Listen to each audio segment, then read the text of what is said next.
Benjamin started. An almost chemical change seemed to dissolve and recompose the very elements of his body. A rigor passed over him. Blood rose into his cheeks, his forehead, and there was a steady thumping in his ears. It was first love. The girl was slender and frail, with hair that was ashen under the moon and honey-colored under the sputtering gas lamps of the porch. Over her shoulders was thrown a Spanish mantilla of softest yellow, butterflied in black. Her feet were glittering buttons at the hem of her bustled dress. Roger Button leaned over to his son. "That," he said, "is young Hildegard Moncrief, the daughter of General Moncrief." Benjamin nodded coldly. "Pretty little thing," he said indifferently. But when the Negro boy had led the buggy away, he added, "Dad, you might introduce me to her." They approached a group, of which Miss Moncrief was the center. Reared in the old tradition, she curtsied low before Benjamin.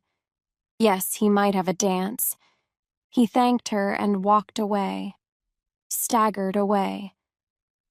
The interval until the time for his turn should arrive dragged itself out interminably. He stood close to the wall, silent, inscrutable, watching with murderous eyes the young bloods of Baltimore as they eddied around Hildegard Moncrief, passionate admiration in their faces.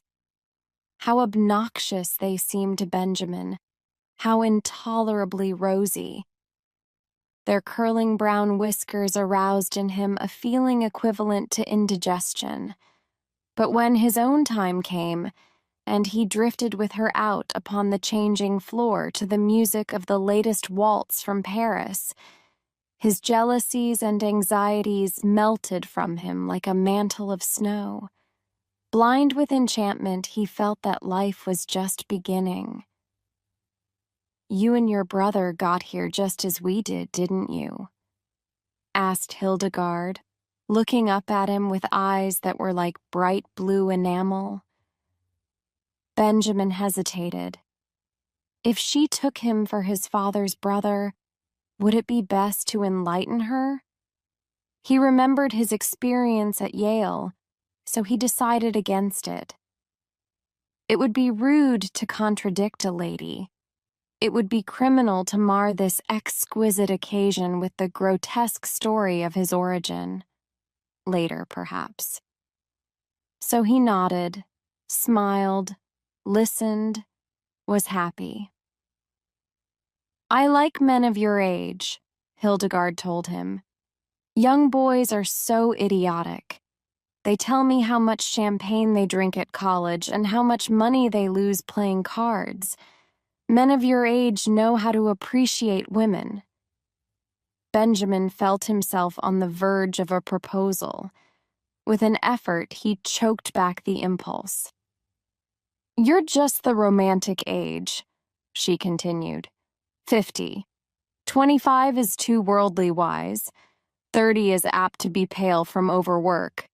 40 is the age of long stories that take a whole cigar to tell. 60 is too near 70.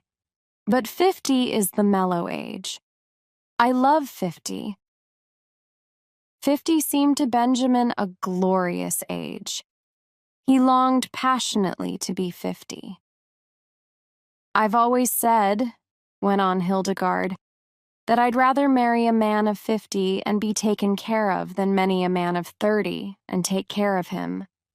For Benjamin, the rest of the evening was bathed in a honey-colored mist. Hildegard gave him 2 more dances, and they discovered that they were marvelously in accord on all the questions of the day.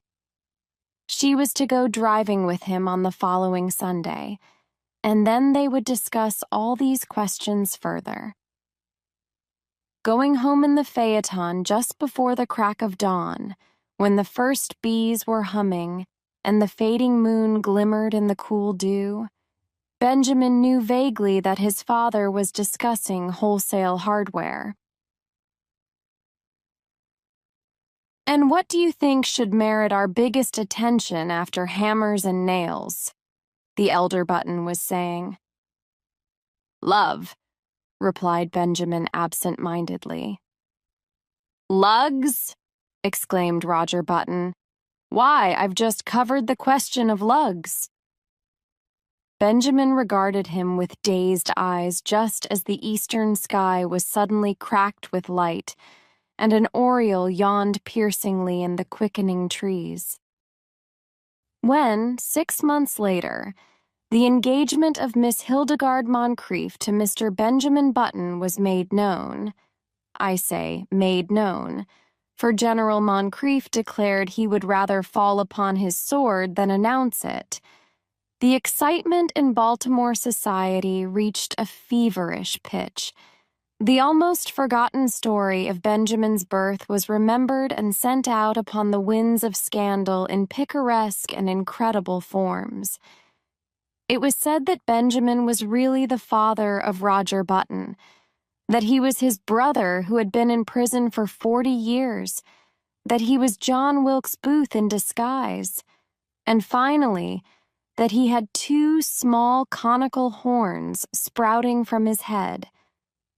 The Sunday supplements of the New York papers played up the case with fascinating sketches which showed the head of Benjamin Button attached to a fish, to a snake, and, finally, to a body of solid brass.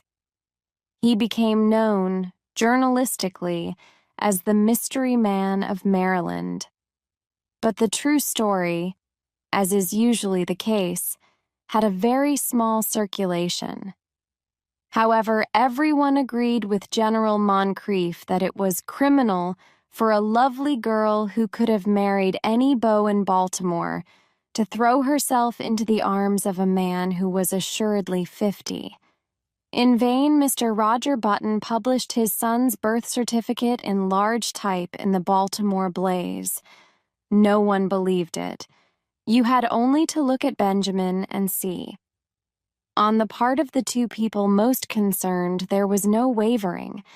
So many of the stories about her fiancé were false that Hildegard refused stubbornly to believe even the true one. In vain, General Moncrief pointed out to her the high mortality among men of 50, or at least among men who looked 50. In vain, he told her of the instability of the wholesale hardware business. Hildegard had chosen to marry for mellowness, and marry she did. In one particular, at least, the friends of Hildegard Moncrief were mistaken. The wholesale hardware business prospered amazingly. In the 15 years between Benjamin Button's marriage in 1880 and his father's retirement in 1895, the family fortune was doubled, and this was due largely to the younger member of the firm. Needless to say, Baltimore eventually received the couple to its bosom. Even old General Moncrief became reconciled to his son-in-law when Benjamin gave him the money to bring out his History of the Civil War in 20 volumes, which had been refused by 9 prominent publishers. In Benjamin himself, 15 years had wrought many changes. It seemed to him that the blood flowed with new vigor through his veins.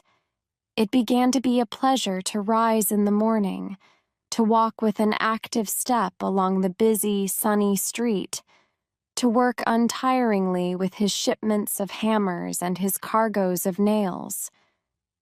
It was in 1890 that he executed his famous business coup. He brought up the suggestion that all nails used in nailing up the boxes in which nails are shipped are the property of the shippee, a proposal which became a statute, was approved by Chief Justice Fossil, and saved Roger Button and Company wholesale hardware, more than 600 nails every year. In addition, Benjamin discovered that he was becoming more and more attracted by the gay side of life. It was typical of his growing enthusiasm for pleasure that he was the first man in the city of Baltimore to own and run an automobile. Meeting him on the street, his contemporaries would stare enviously at the picture he made of health and vitality. "He seems to grow younger every year," they would remark. And if old Roger Button, now 65 years old, had failed at first to give a proper welcome to his son, he atoned at last by bestowing on him what amounted to adulation. And here we come to an unpleasant subject which it will be well to pass over as quickly as possible. There was only one thing that worried Benjamin Button. His wife had ceased to attract him. At that time, Hildegard was a woman of 35, with a son, Roscoe, 14 years old. In the early days of their marriage, Benjamin had worshipped her. But as the years passed, her honey-colored hair became an unexciting brown. The blue enamel of her eyes assumed the aspect of cheap crockery, moreover, and most of all, she had become too settled in her ways, too placid, too content, too anemic in her excitements, and too sober in her taste. As a bride, it'd been she who had dragged Benjamin to dances and dinners. Now conditions were reversed. She went out socially with him, but without enthusiasm, devoured already by that eternal inertia which comes to live with each of us one day and stays with us to the end. Benjamin's discontent waxed stronger. At the outbreak of the Spanish-American War in 1898, his home had for him so little charm that he decided to join the army. With his business influence, he obtained a commission as captain and proved so adaptable to the work that he was made a major, and finally a lieutenant colonel, just in time to participate in the celebrated charge up San Juan Hill. He was slightly wounded and received a medal. Benjamin had become so attached to the activity and excitement of array life that he regretted to give it up, but his business required attention, so he resigned his commission and came home. He was met at the station by a brass band and escorted to his house. Hildegard, waving a large silk flag, greeted him on the porch, and even as he kissed her, he felt with a sinking of the heart that these 3 years had taken their toll. She was a woman of 40 now, with a faint skirmish line of gray hairs in her head. The sight depressed him. Up in his room, he saw his reflection in the familiar mirror. He went closer and examined his own face with anxiety, comparing it after a moment with a photograph of himself in uniform taken just before the war. "Good Lord," he said aloud. The process was continuing. There was no doubt of it. He looked now like a man of 30. Instead of being delighted, he was uneasy. He was growing younger. He had hitherto hoped that once he reached a bodily age equivalent to his age in years, the grotesque phenomenon which had marked his birth would cease to function. He shuddered. His destiny seemed to him awful, incredible. When he came downstairs, Hildegard was waiting for him. She appeared annoyed, and he wondered if she had at last discovered that there was something amiss. It was with an effort to relieve the tension between them that he broached the matter at dinner, in what he considered a delicate way.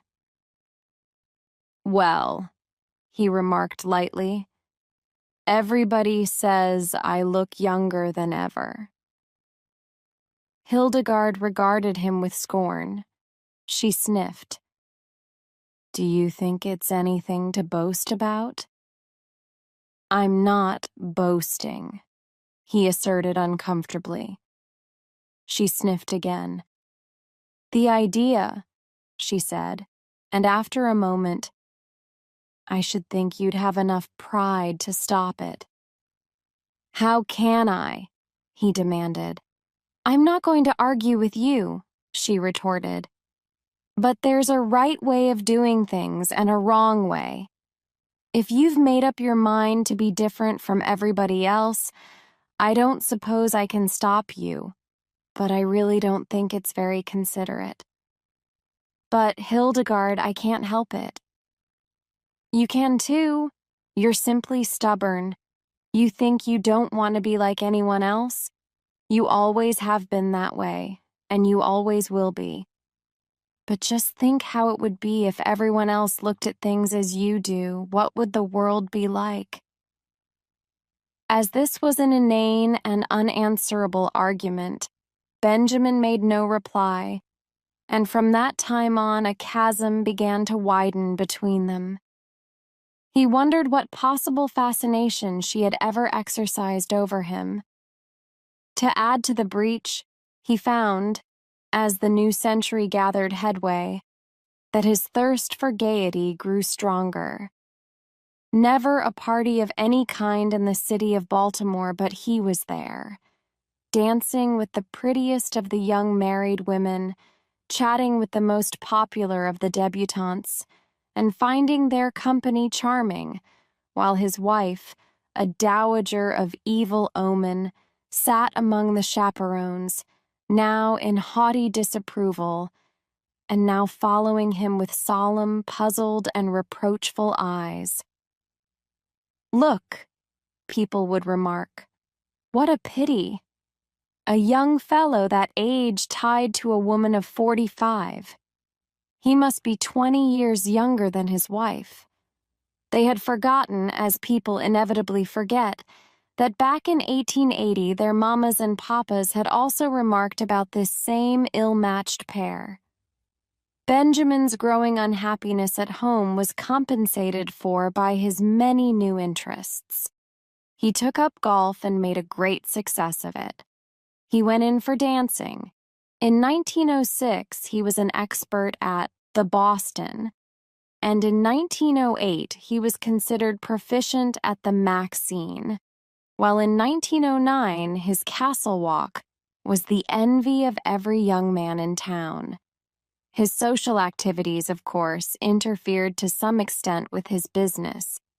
But then he had worked hard at wholesale hardware for 25 years and felt that he could soon hand it on to his son, Roscoe, who had recently graduated from Harvard. He and his son were, in fact, often mistaken for each other. This pleased Benjamin. He soon forgot the insidious fear which had come over him on his return from the Spanish-American War, and grew to take a naive pleasure in his appearance. There was only one fly in the delicious ointment. He hated to appear in public with his wife. Hildegard was almost 50, and the sight of her made him feel absurd. One September day in 1910, a few years after Roger Button and Coer's wholesale hardware had been handed over to young Roscoe Button, a man, apparently about 20 years old, entered himself as a freshman at Harvard University in Cambridge. He did not make the mistake of announcing that he would never see 50 again, nor did he mention the fact that his son had been graduated from the same institution 10 years before. He was admitted, and almost immediately attained a prominent position in the class, partly because he seemed a little older than the other freshmen, whose average age was about 18. But his success was largely due to the fact that in the football game with Yale, he played so brilliantly, with so much dash and with such a cold, remorseless anger that he scored 7 touchdowns and 14 field goals for Harvard. and caused one entire 11 of Yale men to be carried singly from the field unconscious. He was the most celebrated man in college. Strange to say, in his third or junior year, he was scarcely able to make the team. The coaches said that he had lost weight, and it seemed to the more observant among them that he was not quite as tall as before. He made no touchdowns. Indeed, he was retained on the team chiefly in hope that his enormous reputation would bring terror and disorganization to the Yale team. In his senior year, he did not make the team at all.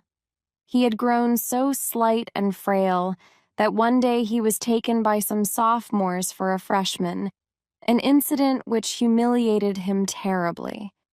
He became known as something of a prodigy, a senior who was surely no more than 16, and he was often shocked at the worldliness of some of his classmates.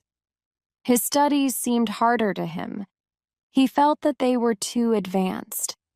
He had heard his classmates speak of St. Midas's, the famous preparatory school, at which so many of them had prepared for college, and he determined after his graduation to enter himself at St. Midas's, where the sheltered life among boys his own size would be more congenial to him. Upon his graduation in 1914, he went home to Baltimore with his Harvard diploma in his pocket. Hildegard was now residing in Italy, so Benjamin went to live with his son Roscoe. But though he was welcomed in a general way, there was obviously no heartiness in Roscoe's feeling toward him. There was even perceptible a tendency on his son's part to think that Benjamin, as he moped about the house in adolescent mooniness, was somewhat in the way. Roscoe was married now and prominent in Baltimore life, and he wanted no scandal to creep out in connection with his family. Benjamin, no longer persona grata with the debutantes and younger college set, found himself left much done except for the companionship of 3 or 4 15-year-old boys in the neighborhood.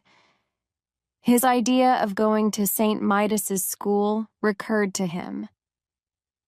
"Say," he said to Roscoe one day, "I've told you over and over that I want to go to prep, school." "Well, go then," replied Roscoe shortly. The matter was distasteful to him, and he wished to avoid a discussion. "I can't go alone," said Benjamin helplessly. "You'll have to enter me and take me up there." "I haven't got time," declared Roscoe abruptly. His eyes narrowed, and he looked uneasily at his father. "As a matter of fact," he added, "you'd better not go on with this business much longer. You better pull up short. You better. He paused, and his face crimsoned as he sought for words. "You better turn right around and start back the other way. This has gone too far to be a joke. It isn't funny any longer. You behave yourself." Benjamin looked at him on the verge of tears. "And another thing," continued Roscoe, "when visitors are in the house, I want you to call me Uncle. Not Roscoe, but Uncle. Do you understand? It looks absurd for a boy of 15 to call me by my first name. Perhaps you'd better call me Uncle all the time so you'll get used to it." With a harsh look at his father, Roscoe turned away. At the termination of this interview, Benjamin wandered dismally upstairs and stared at himself in the mirror. He had not shaved for 3 months, but he could find nothing on his face but a faint white down with which it seemed unnecessary to meddle. When he had first come home from Harvard, Roscoe had approached him with the proposition that he should wear eyeglasses and imitation whiskers glued to his cheeks, and it had seemed for a moment that the farce of his early years was to be repeated. but Whiskers had itched and made him ashamed. He wept, and Roscoe had reluctantly relented. Benjamin opened a book of boys' stories, The Boy Scouts in Bimini Bay, and began to read. But he found himself thinking persistently about the war. America had joined the Allied cause during the preceding month, and Benjamin wanted to enlist, but alas, 16 was the minimum age, and he did not look that old. His true age, which was 57, would have disqualified him anyway. There was a knock at his door, and the butler appeared with a letter bearing a large official legend in the corner and addressed to Mr. Benjamin Button. Benjamin tore it open eagerly and read the enclosure with delight. It informed him that many reserve officers who had served in the Spanish-American War were being called back into service with a higher rank, and it enclosed his commission as Brigadier General in the United States Army with orders to report immediately. Benjamin jumped to his feet, fairly quivering with enthusiasm. This was what he had wanted. He seized his cap, and 10 minutes later he had entered a large tailoring establishment on Charles Street and asked in his uncertain treble to be measured for a uniform. "Want to play soldier, Sonny?" demanded a clerk casually. Benjamin flushed. "Say, never mind what I want," he retorted angrily. "My name's Button, and I live on Mount Vernon Place, so you know I'm good for it." "Well," admitted the clerk hesitantly, "if you're not, I guess your daddy is all right." Benjamin was measured, and a week later his uniform was completed. He had difficulty in obtaining the proper general's insignia because the dealer kept insisting to Benjamin that a nice VWCA badge would look just as well and be much more fun to play with. Saying nothing to Roscoe, he left the house one night and proceeded by train to Camp Mosby in South Carolina, where he was to command an infantry brigade. On a sultry April day, he approached the entrance to the camp, paid off the taxicab which had brought him from the station, and turned to the sentry on guard. "Get someone to handle my luggage," he said briskly. The sentry eyed him reproachfully. "Say," he remarked, "where you goin' with the general's duds, Sonny?" Benjamin, veteran of the Spanish-American War, whirled upon him with fire in his eye, but with, alas, a changing treble voice. "Come to attention," he tried to thunder.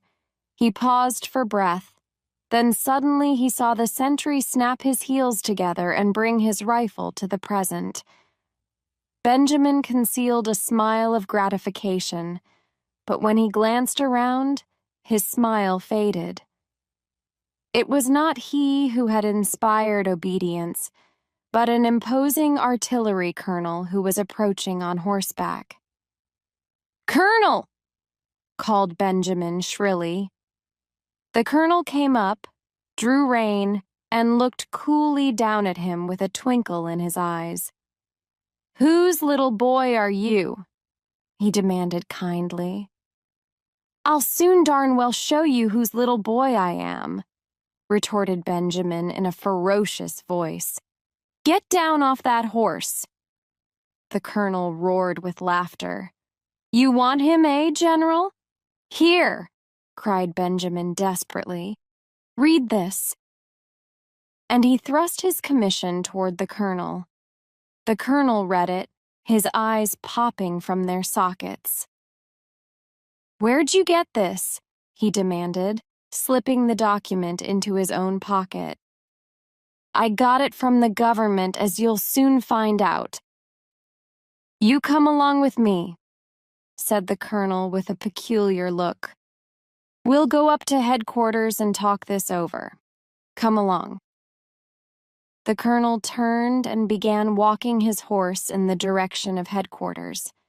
There was nothing for Benjamin to do but follow with as much dignity as possible, meanwhile promising himself a stern revenge. But this revenge did not materialize. 2 days later, however, his son Roscoe materialized from Baltimore, hot and cross from a hasty trip, and escorted the weeping general sans uniform back to his home. In 1920, Roscoe Button's first child was born.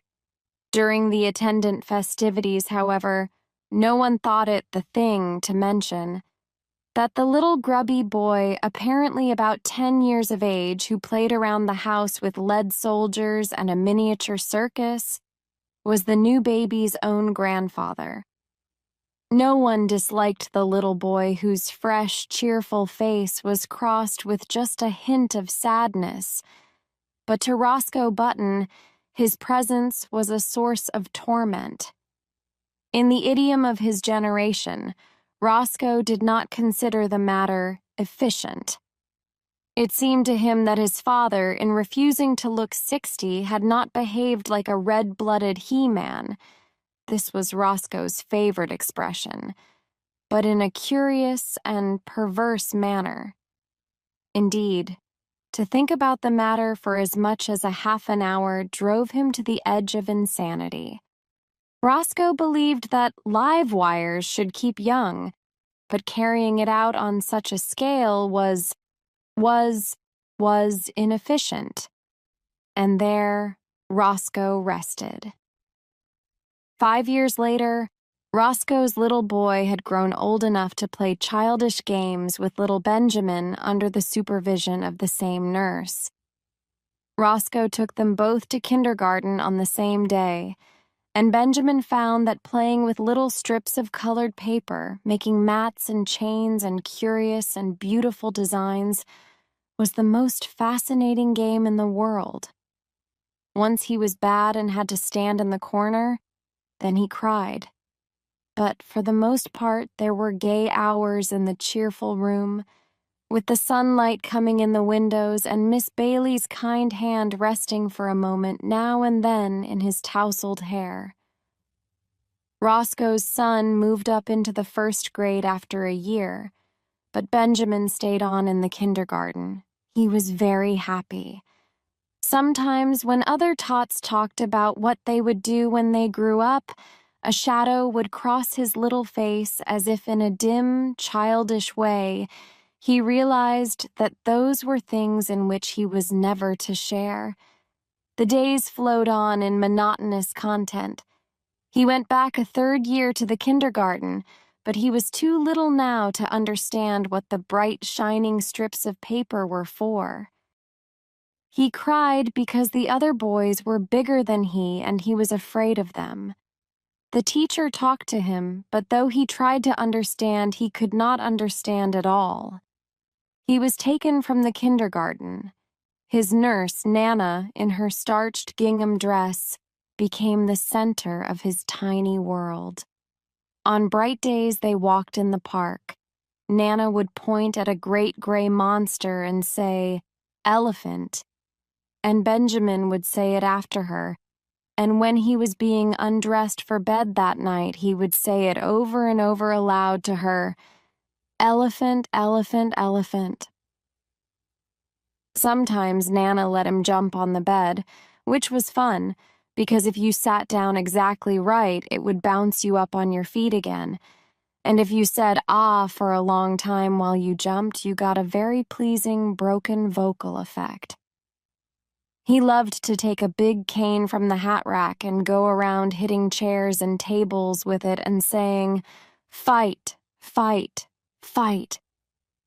When there were people there, the old ladies would cluck at him, which interested him, and the young ladies would try to kiss him, which he submitted to with mild boredom. And when the long day was done at 5 o'clock, he would go upstairs with Nana and be fed on oatmeal and nice, soft, mushy foods with a spoon. There were no troublesome memories in his childish sleep, No token came to him of his brave days at college, of the glittering years when he flustered the hearts of many girls. There were only the white, safe walls of his crib and Nana and a man who came to see him sometimes, and a great big orange ball that Nana pointed at just before his twilight bed hour and called Sun. When the sun went, his eyes were sleepy. There were no dreams to haunt him. The past, the wild charge at the head of his men up San Juan Hill, the first years of his marriage when he worked late into the summer dusk down in the busy city for young Hildegard whom he loved, the days before that when he sat smoking far into the night in the gloomy old Button House on Monroe Street with his grandfather. All these had faded like unsubstantial dreams from his mind as though they had never been. He did not remember. He did not remember clearly whether the milk was warm or cool at his last feeding or how the days passed. There was only his crib and Nana's familiar presence. And then he remembered nothing. When he was hungry, he cried. That was all. Through the noons and nights he breathed, and over him there were soft mumblings and murmurings that he scarcely heard, and faintly differentiated smells and light and darkness. Then it was all dark, and his white crib and the dim faces that moved above him, and the warm, sweet aroma of the milk faded out altogether from his mind.